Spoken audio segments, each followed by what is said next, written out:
ঠিক এই জায়গায় মারাটা খাইলাম। কে জানতো এই শান্তির মুহূর্তটা টেনশনে পরিণত হবে।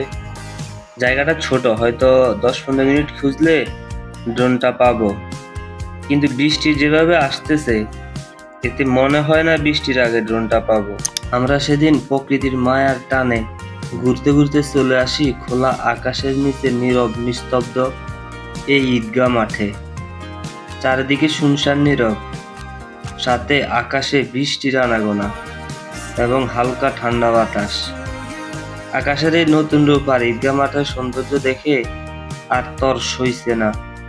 সাথে সাথে প্রস্তুতি নিলাম এই অসাধারণ মুহূর্তটা ক্যামেরা বন্দি করার জন্য।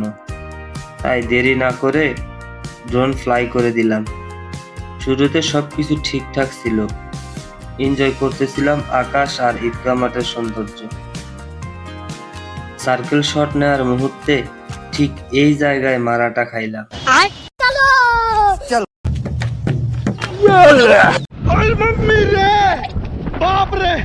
কে জানতো এই শান্তির মুহূর্তটা টেনশনে পরিণত হবে।